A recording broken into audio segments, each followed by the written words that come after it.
Good day, my dear listeners. Welcome to today's edition of Faith Issue, brought to you by the Social Communication under the Catholic Diocese of Nsukka. My name is Reverend Father Innocent Enwe.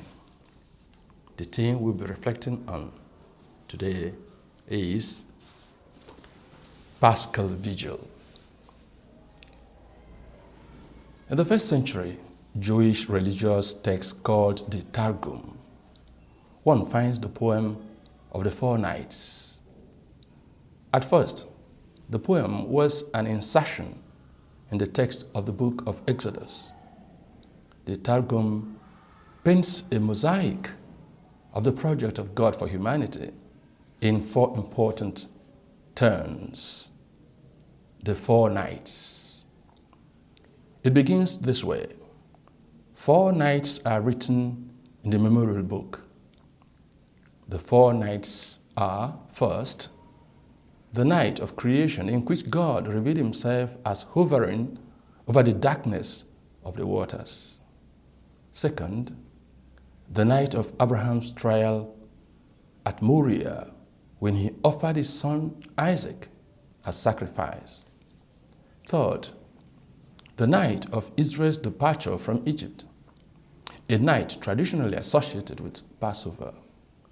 And fourth, the night of the Messiah, when the world will reach its fixed time to be redeemed. Then the iron yokes will be broken and the evil generation will be destroyed. It is the fourth night, the night of the Messiah, that Christians of the first generation in Jerusalem identified with Christ's event. This is the night we celebrate tonight. For the first century Christians, the Paschal event of Christ is the fulfillment of what was written in the Targum, that on the 14th of Nisan, or Passover, the night of the Messiah was accomplished. They observed the meals and, as before, by telling the story of their salvation. But now, the narrative, the Haggadah, reached its climax in the Gospel, as did each of the nights in the poem. This narrative comes up in the Liturgy of the Word, which is the second part of the ceremony. Therefore,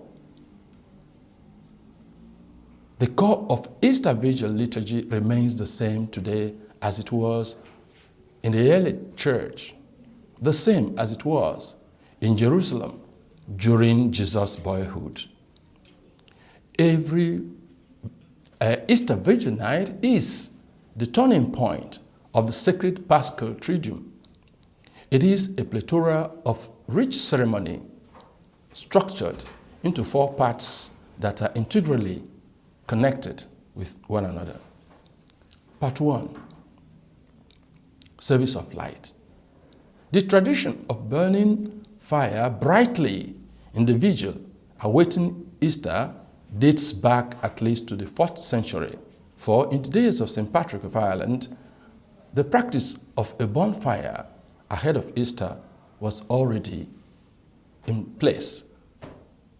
The service of light proclaimed in symbol Jesus Christ, the light of the world. Easter Vigil night is considered the greatest and most holy of all solemnities in the Catholic Church.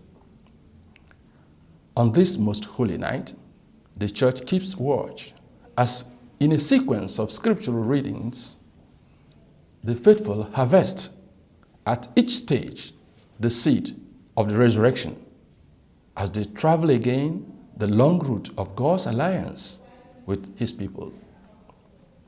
With the flame from the blazing fire dispelling the darkness of the night and lightening up the night, the people drawn around the beauty, warmth, and light of the fire have a feel of the ardent flame of God's love. The priest, with hands outstretched, invokes God's blessing on the new fire, that through the Paschal celebration, the people may be so inflamed with heavenly desire and thus attain festivities of unending splendor with minds made pure. In a brief rite in which a cross, Greek letters, and 4 numerals of the current year are marked on the Paschal candle, the priest confesses Christ as the one to whom all time belongs. He is Alpha and Omega. The Paschal candle is then lighted from the blessed fire as the priest says, "May the light of Christ, rising in glory, dispel the darkness of our hearts and minds." The candle is incensed and carried in a procession into the church. At the beginning of the procession, the priest or deacon raises the lighted candle and proclaims, "The light of Christ," while those in the assembly respond, "Thanks be to God." The minister carrying the candle leads the procession into the church. In the middle of the church and just before the altar, the priest repeats the words, "The light of Christ," and the congregation responds accordingly. Then he proceeds to the large candle stand prepared next to the ambo and places the candle there. At this point, lights are lit throughout the church, except for the altar candles. Then he goes to the lectern to sing the Easter proclamation. The Easter proclamation is a poetic text that captures the whole Easter mystery placed within the context of the economy of salvation. It extols the night of the Exodus and, in a series of eulogies, hallows the night of the Messiah, when the iron yoke of death was broken by Christ. The proclamation sets the tone and mood of the entire celebration and concludes the first part of the ceremony. Part 2, Liturgy of the Word. The first 7 readings, with corresponding psalms and canticles from the Old Testament, paint the portrait of the 4 principal nights in a theology of history. At the end of the reading of each text, the priest invites the people to pray in silence and then concludes with a prayer appropriate to each reading. The prodigious deeds of God in history are related in the 7 readings chosen from the Law and the Prophets, and 2 readings from the New Testament, namely from Apostles and the Gospel. The first 3 readings correspond to the first 3 nights, the poem of creation, Genesis chapter 1, the trial of Abraham, Genesis chapter 22, and the departure from Egypt, Exodus chapter 14. The 4 subsequent readings, as a whole, correspond to the 4th night, the end of the world, that is, when God's covenant with humanity will be definitively established. Isaiah uses nuptial image to describe it. Isaiah chapter 54. He also speaks in terms of abundance of provisions. Isaiah 55. For Baruch, it is described in terms of the path to happiness. Baruch chapter 4. And to cap it all, a text from Ezekiel proclaims a new humanity where there will be no more hearts of stone. Ezekiel chapter 36.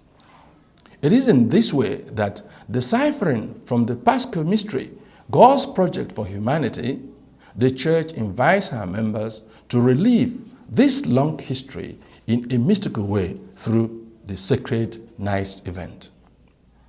After the last reading from the Old Testament with its responsorial psalm and proper prayer, the altar candles are lit and the priest intones the hymn, "Glory to God in highest."